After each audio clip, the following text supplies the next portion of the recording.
Yes, Happy New Year mga kahasa. Happy New Year mga kahasa. Ngayon, last day ng pasok namin ngayon, 2023. Babalik kami January January 2, 2. January 2 naman. Martes. Ito pala yung company namin. Yan, Abatuala France et Fille dito sa Quebec, Canada. Ganyan kasi yan dito kasi French kasi ang salita dito kaya lahat ng mga establishment French din ang mga karatula nila. Snow. Snow ngayon. Ilang taon ka na dito, Mamang Butcher? Sa 2 Canada? years. 2 years.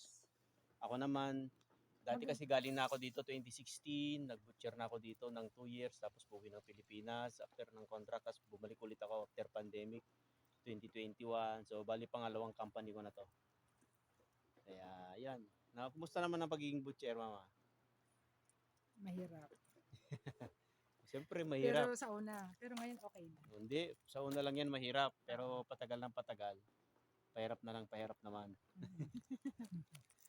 Yan. Ito yung company namin. Konti lang kami dito, mga kahasa.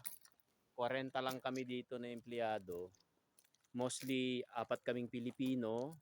Tapos yung iba, mga Latino, African. Kasi African kasi may-ari nito Kaya marami siyang African na mga empleyado. Ito lang empleyado. Trabaho namin. Malit lang. Yan yung lalagayan ng hayop. Ang kinakatay pala namin dito, halal pala to. Halal pala tong abatads namin. Ang kinakatay namin madalas dito, lamb sa baka lang. Kung minsan may nagpapakatay ng mga usa, ganyan. Pero bihira lang yon. Dati nagkakatay din kami ng kabayo, kaso binawal na yung kabayo. Kasi dati kasi provincial lang kami. Ngayon naging federal na. Kaya naging stricto na sila, ay bawal na magpakatay ng kabayo. Dati nagpapakatay kami ng kabayo. Mga alpaka, mga wapiti, ganyan, mga moose.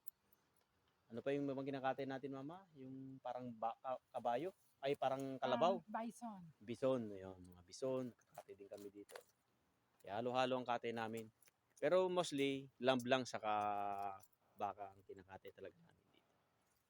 So, paano mga kabutcher, kahasa? Happy New Year na lang. Sana yung mga nasa Pilipinas, okay mawalan ng pag-asa kasi continuous hiring naman. Hindi lang naman Canada ngayon New Zealand, Australia, United Kingdom, maraming opportunity sa mga butcher ngayon. Kaya tiyaga-tiyaga lang sa pag-apply.